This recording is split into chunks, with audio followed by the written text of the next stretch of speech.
Bonjour à tous, vidéo numéro 4 sur l'immunité. On avait vu dans la précédente qu'on était en fait habité par des milliards de bactéries qui vivent en symbiose avec nous et qui participent de manière importante à notre immunité. Et j'avais donné des pistes pour améliorer ce microbiote, pour leur donner la nourriture qui leur convient. Alors à partir du moment où on a passé le microbiote, on arrive à la muqueuse, c'est-à-dire la paroi qui sépare le milieu extérieur du milieu intérieur. Et on verra que cette muqueuse, elle est très sensible et qu'on peut aussi, de la même manière que pour les bactéries, on peut l'améliorer ou la dégrader. Alors, elle est sensible à deux phénomènes. Un, le stress. Les muqueuses sont très sensibles à notre niveau de stress et notamment parce qu'il y a le rôle du cortisol et on le verra dans le détail. Et en deuxième partie, elle est très sensible aussi à la déminéralisation et on verra par quel biais tout ça s'opère. Alors, le stress. Quelles conséquences? Quand tu stresses, tu as la libération d'une hormone qui s'appelle le cortisol, qui est sécrétée par tes glandes surrénales qui coiffent le rein, donc derrière ici.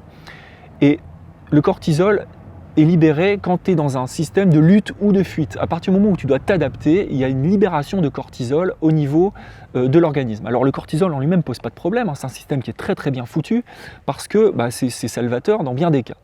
Le truc, c'est que ça devient problématique à partir du moment où tu as une libération de cortisol qui n'est pas ponctuelle, mais qui est permanente. J'imagine que si tu te lèves le matin et que tu es dans les bouchons et que tu as peur d'arriver en retard, tu es stressé, puis après tu arrives au boulot et puis tu as ton patron qui t'engueule parce que tu es arrivé en retard, tu es stressé, puis après tu vois le boulot qui s'accumule sur ton bureau et tu es stressé, puis tu passes au réfectoire et puis tu manges une alimentation non physiologique dans un brouhaha indescriptible, et tu es stressé, etc. Donc globalement, tu es sous cortisol toute la journée. Et on s'est rendu compte que ce cortisol avait une action directe sur l'intégrité des muqueuses. On s'est rendu compte notamment au niveau de l'intestin qu'on avait des jonctions serrées, ce qu'on appelle des tight junctions en anglais, et que ces jonctions serrées étaient grandement dégradées par l'action du cortisol. En fait, normalement, ça doit être serré comme ça, et avec l'action du cortisol, on avait un tissu mucosal qui était de plus en plus lâche, et tu comprends bien que si ce tissu mucosal est de plus en plus lâche, il laisse passer des agents qui devraient rester au niveau des muqueuses, et on le comprend bien au niveau de l'intestin. Au niveau de l'intestin, tu as des streptocoques, tu as des staphylocoques, tu as des candidats albicans, tu as plein de levures, de bactéries qui sont très bien au niveau de ton intestin, mais à partir du moment où ça pénètre dans ton milieu intérieur, c'est une autre paire de manches, et ça devient problématique. C'est ce qu'on appelle la translocation bactérienne ou l'endotoxémie. C'est vraiment un phénomène très important. Et on le constate bien en iridologie, puisque je fais de l'iridologie, on le constate bien, il y a de plus en plus de personnes qui sont en fait envahies, en tout cas leur milieu intérieur est envahi par ces bactéries qui sont en fait des bactéries qui devraient rester au niveau de l'intestin. Alors il y a un autre phénomène aussi qu'on observe de plus en plus, c'est la déminéralisation. En fait, ce qui se passe, c'est que à partir du moment où tu as une alimentation qui est trop acide, elle va créer trop acidifiante, pour être bien précis, elle va créer une espèce d'inflammation sourde, inflammation chronique au niveau de l'organisme. Tu ne vas pas forcément le sentir, mais c'est une espèce d'acidité chronique. Et comme le corps a du mal à supporter cette acidité, en fait au niveau du sang, le sang a un pH très précis, un potentiel d'hydrogène très précis qui doit être compris entre 7,35 et 7,45.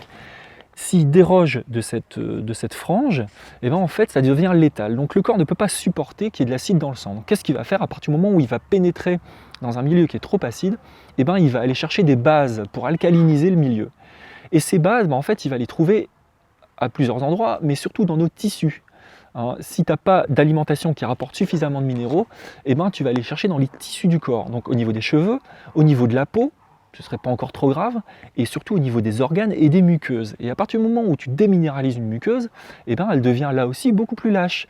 Et on a donc cette paroi qui est dégradée parce qu'elle est déminéralisée et donc qui ne joue absolument plus son rôle de protecteur du milieu intérieur, et ton système immunitaire est donc de ce fait considérablement affaibli. Alors pour soigner ça, on l'avait déjà vu dans la première vidéo, mais tu dois manger des végétaux crus, des végétaux cuits.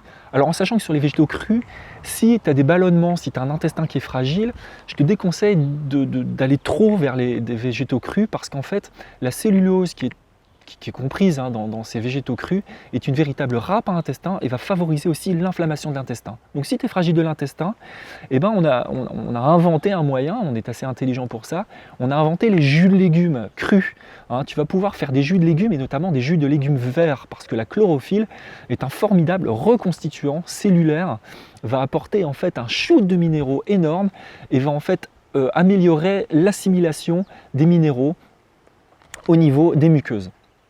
On va avoir aussi, tu vas pouvoir boire des jus d'aloe vera, qui est un reconstituant cellulaire de premier ordre. Et puis là, actuellement, on a beaucoup d'orties dans le jardin. Il faut en profiter parce qu'elles ne sont pas encore montées en graines, donc elles sont encore bonnes à manger. Donc tu peux te faire des salades d'orties, tu peux te faire des jus d'orties, si tu peux les passer à l'extracteur de jus. Et là, tu as un véritable shoot de minéraux qui est colossal et qui va vraiment aider tes muqueuses à se reconstituer.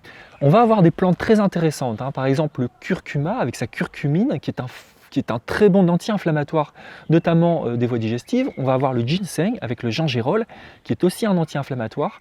Et on va avoir le bourgeon de cassis. Le bourgeon de cassis, on le fait macérer dans l'alcool et la glycérine, on récupère le jus et on récupère donc les principes actifs du bourgeon de cassis, qui est un super anti-inflammatoire, un super tonique et qui va aider tes glandes cortico-surrénales à fonctionner au mieux, parce que c'est un tonique de ces glandes. Voilà, on a fini sur cette muqueuse en quelque sorte. Alors on y reviendra certainement tout au long des vidéos parce qu'il y a tellement de choses à dire que j'en ai certainement oublié. Voilà, mais donc là on a vu le microbiote, donc toute ton immunité extérieure. Là on arrive à la muqueuse et sur la prochaine vidéo on va rentrer un peu plus dans le détail. Voilà, si cette vidéo t'a plu, je t'invite aussi là à la partager et à me retrouver sur Facebook et YouTube. N'hésite pas à mettre un commentaire, moi ça me fait toujours plaisir et ça m'aide à m'améliorer, donc n'hésite pas. Et puis sinon, sur mon site internet, je te laisse les coordonnées à la fin. Je te remercie de ton attention et je te dis à bientôt. Bye!